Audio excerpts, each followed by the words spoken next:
तो दोस्तों आपका एक बार फिर से स्वागत है आपका अपने इस यूट्यूब में खेसारी भोजपुरी में। दोस्तों बता दें कि चैनल पर नए हो तो सब्सक्राइब करके ही जाना, क्योंकि खेसारी से जुड़ी हर न्यूज़ हर अपडेट सबसे पहले आपको इस चैनल पर दी जाती है। दोस्तों बता दें कि खेसारी लाल यादव जी का एक दूसरा बोलबम सॉन्ग आ रहा है जो कि बिल्कुल मतलब धमाल का सॉन्ग है, तो उसी के बारे में हम इस वीडियो में बताएंगे। तो चलिए वीडियो को स्टार्ट करते हैं। दोस्तों बता दें कि 18 जुलाई को खेसारी लाल यादव जी का एक गाना आ रहा है जिस गाने का टाइटल रखा गया है कि गांजा मार के। जी हाँ दोस्तों, ये गाना बेहद लाजवाब हो। जी हाँ दोस्तों, क्योंकि आप लोगों ने खेसारी लाल यादव का पहला गाना आदि शक्ति फिल्म से सुना, जो कि मतलब बहुत अच्छा रिस्पॉन्स उस गाने को मिला, तो इस गाने को भी बहुत अच्छा रिस्पॉन्स मिलेगा। दोस्तों बता दें कि जिस गाने का टाइटल रखा गया है कि गांजा मार के, उस गाने को लिखे हैं विशाल भारती जी और इसमें संगीत है आर्या शर्मा जी का है और गाए हैं खेसारी लाल यादव जी।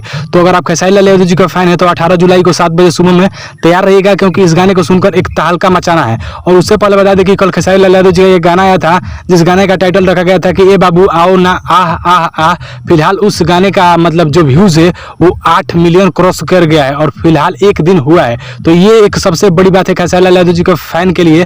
तो बस 18 जुलाई को तैयार रहेगा, क्योंकि उस दिन खेसारी लाल यादव जी का एक सबसे बड़ा धमाका हो रहा है जो कि बोलबम का होगा और वो होगा एंगल म्यूजिक पे। तो बस इस वीडियो में इतना ही बताने वाला था। अगर आप खेसारी लाल यादव जी का फैन है तो प्लीज मेरे चैनल को सब्सक्राइब करके और बेल आइकन को प्रेस कर दीजिएगा। मिलते हैं किसी खास वीडियो में खास अपडेट के साथ, तब तक के लिए जय हिंद, वंदे मातरम।